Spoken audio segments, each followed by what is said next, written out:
Shane Bauer, hello.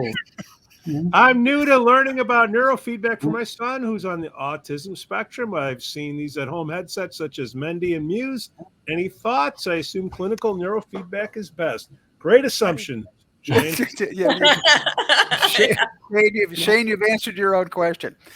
Listen, I came into this field because my daughter was diagnosed on the spectrum. It was my entry point. And I went to the Autismers, who very graciously sold me some equipment back when you could still buy it from them directly. You can't anymore.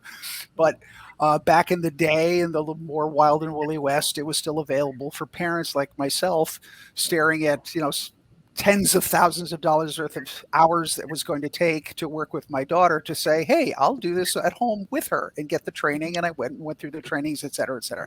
That's the long story. But yes, you're on the right track. I think neurofeedback would be awesome for your son. I don't have much use for the Mendy's and Muses of the world, to be honest with you. It's prefrontal training and it's got its limitations. There's nothing wrong with it. Lucky if that did the trick, like extremely lucky. No, John and I have had little kangaroo boxing matches on this and have come to peace that, the days of just picking up equipment and working on your own child without an extreme, like you need mentorship. And I think everybody needs to hear John's backstory on this, that he was not being a cowboy. He wasn't just going out there, let's play with that. And so many people get that impression, and especially with these wellness products, etc., and no direction. I mean, any condition you can make better with neurotherapy, you can make worse with neurotherapy without a qualified instrument and a qualified practitioner. How does he find that? How does he find that? Yeah, Mari, thank you for bailing me out a little bit on that, because I wasn't as clear as I needed to be. I absolutely took many training courses with the Autismers. I was supervised by them. I knew by the time I was doing it on my daughter's head, I was very comfortable that I was doing the right thing, and I had a lot of backup. This isn't something you go buy something on eBay and just start strapping yourself in. That's crazy. Don't do that. Yeah, good. The home training is not a mistake, however. It should be supervised home training.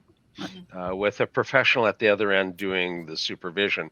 That can be done on a Zoom type session. You can see where the electrode was put. You can operate the software at a distance. When working with intractable epileptics, we expect to do over 100 sessions. And just the logistics of going to the office and back, I mean, if you lived in LA and had to go over the Sepulveda Pass 100 times, that you wouldn't do it, So the logistics get in the way. And home training is the way to get around that logistics problem. You still have to get it set up with a clinical practitioner. They have to figure out the protocol appropriately.